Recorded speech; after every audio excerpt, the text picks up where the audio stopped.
দলগুলোর মধ্যে সমঝোতা নিয়ে নানা ধরনের কথা হচ্ছে এবং সাম্প্রতিক সময়ে জামাতের তরফ থেকে বলা হয়েছে যে তারা বিএনপি ছাড়া অন্যদের নিয়ে জোটের কথা ভাবছেন, বিএনপি সহ জোটের হিসেবে বিভিন্ন সময় আলোচনায় ছিল। প্রশ্ন হচ্ছে, যদি দলগুলোর মধ্যে আলোচনা এমন একটা পর্যায়ে চলে যায় যেখানে সবার মধ্যে এক ধরনের আসন ভাগাভাগি হয়ে যায়, তাহলে কি আসলে নির্বাচন বলে কিছু থাকবে কিনা, আর সেই সম্ভাবনাই কতটুকু?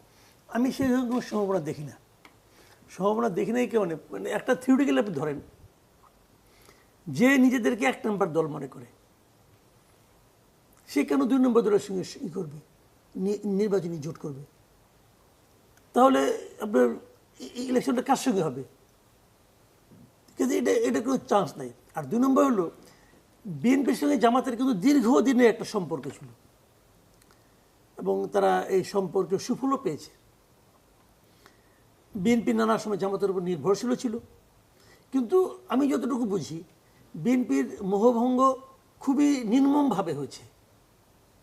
কিভাবে? বিভিন্ন সময় জামাতের যে এই সময়ের যে ভূমিকা এবং বিএনপির বিষয়ে জামাতের সম্পর্কে যে জামাতের যে ভূমিকা, এটা বিএনপি খুব সহজভাবে নেয়নি।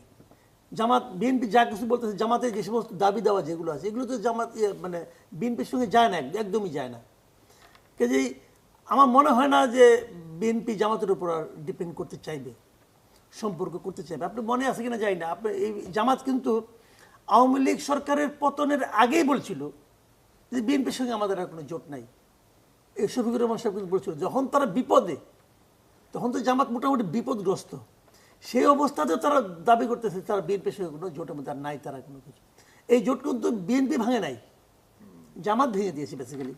তো এই অবস্থায় আর এখন বিভিন্ন জায়গায় বিভিন্ন প্রশাসন এবং বিভিন্ন স্তরে জামাত বিএনপির মধ্যে কিন্তু একটা টাগ অফ ওয়ার আছে। বিশেষ করে প্রশাসনও তো আছেই, যে মানে জামাত কাকে দিবে। যেমন ঢাকার মধ্যে ডাকসু নির্বাচন হয় না আপনার, এখানে আসলে লড়াইটা কার সঙ্গে হচ্ছে? স্টুডেন্টে হচ্ছে, আমরা দেখতেছি মানে ভিজুয়ালি, বাট এর পেছনেও কিন্তু একটা লড়াই কিন্তু আছে। ঢাকার বিরুদ্ধে তিনি ভিসি, উনি তো জামাতের লোক ভাই, উনি চট্টগ্রাম ইউনিভার্সিটিতে জামাতের মানে খুবই ক্যাডার ছিলেন একজন। এটা তো অনেকেই জানে এবং এটা মানে একজন লোক তো আমি জানি যে উদিচি করতেন, যে হিলাল ফয়েজি নামে এক ভদ্রলোক, উনি তো ফেসবুকে একটা স্ট্যাটাস দিয়েছিলেন যে ওনাকে যখন অপহরণ করে নিয়ে যাওয়া হয় হল থেকে, যে 2 জন লোক ওনাকে অপহরণ করে নিয়ে, তার মধ্যে একজন উনি ছিলেন। আমি ওনার স্ট্যাটাসে পড়েছি এটা। তো এখন এই সমস্ত ঘটনা প্রভাব জানেন জামাতের, আপনি এটাই দেখেন না কেন, আপনার এই যে 5ই আগস্টের পরে জামাত কিনে যখন মিটিংগুলো, জামাতের কমিটিটা কে, এটা আমরা প্রথম চিনলাম কবে? যখন নাকি ভিসি যখন মিটিং রাখলো সব স্টুডেন্টদের নিয়ে, তখন চিনলাম। মানে আমরা চেনার আগে উনি চিনেন যে শিবিরের কে কে কে কোন পদে আছে। তো এটা তো জানা কথা রে ভাই, সব ইউনিভার্সিটি এই সমস্ত জায়গায় হচ্ছে। তো এইগুলি কিন্তু বিএনপির পক্ষে যাচ্ছে না। তো বিএনপি নাকি এনজয় করতেছে, করতেছে না। কাজে বিএনপির সঙ্গে জামাতের জোট হওয়ার থিওরিটিক্যালি কোনো স্কোপ নাই, আর প্র্যাকটিক্যালি তো আরও নাই। ভোটের বাজারে তো 1 আর 2 এর সঙ্গে হয় না, এখন 2 এর সঙ্গে 3-4 হতে পারে।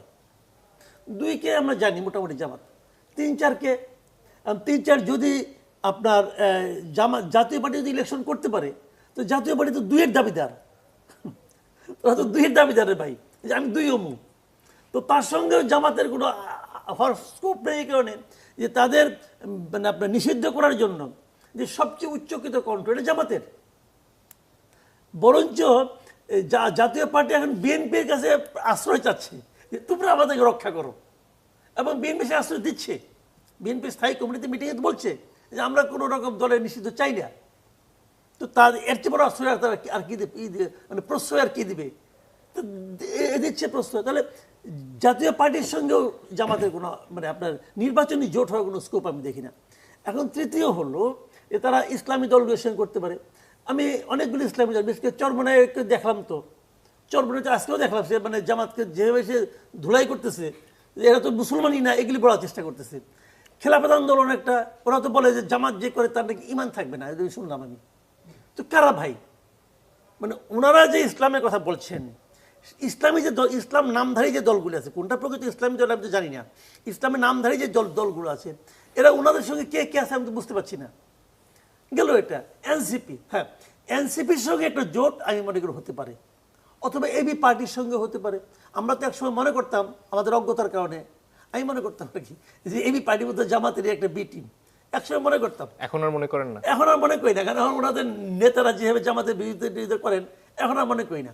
একসময় মনে করতাম কোনো যখন জামাত মনে করেন মাঠে আসতে পারতো না আওয়ামী লীগের আমলে, তখন আমরা মনে করতাম যে জামাত হয়তো এনসিপির বাতাবরণে হয়তো আসতেছে, মনে করতাম। মানুষ তো ভুল মনে করতে পারে, আমি তো অত জ্ঞানী না, যা দেখতাম তাই মনে করতাম। তো এখন আর মনে করি না। তাহলে ওনার সঙ্গে মিশবেটা কে? মানে আমি একমাত্র এনসিপি ছাড়া আর কোনো সম্ভাব্য দল দেখি না যে যারা জামাতের সঙ্গে মিশবে। আর এনসিপির সঙ্গে মিশলে পরে জামাতের কি খুব একটা লাভ হবে না ক্ষতি হবে, এটা জামাত হিসাব করা দরকার। জামাতের এনসিপি যাবে না, জামাত এনসিপির ক্ষতি হবে। I don't believe. তাহলে এনসিপি না গেলে তাহলে ওনাকে একা ইলেকশন করতে হবে। আর যদি জাতীয় পার্টি ইলেকশন করতে পারে, জাতীয় পার্টির মূল সমস্যা জানেন এই মুহূর্তে আমি যেটা বুঝি, যদি তারা ইলেকশন করতে পারে তাহলে তাদের মূল সমস্যা হয়ে যাবে তাদের প্রার্থী নাই, তাদের ভোট আছে কিন্তু প্রার্থী নাই, এটা হলো মূল সমস্যা ওদের। তারপরে মনে করেন লাঙ্গল টাঙ্গল আছে, মার্কা তো আছে, তো অনেক কিছু হতে পারে, অনেক কিছুই হয়ে যেতে পারে। সেক্ষেত্রে যা কিছুই হোক, যদি জাতীয় পার্টিকে শেষ পর্যন্ত নিষিদ্ধ না করতে পারে জামাত, জামাতের এই ইলেকশনের যে প্রতিযোগিতা, সেখানে জামাত একটা ভালো ধরা খাবে।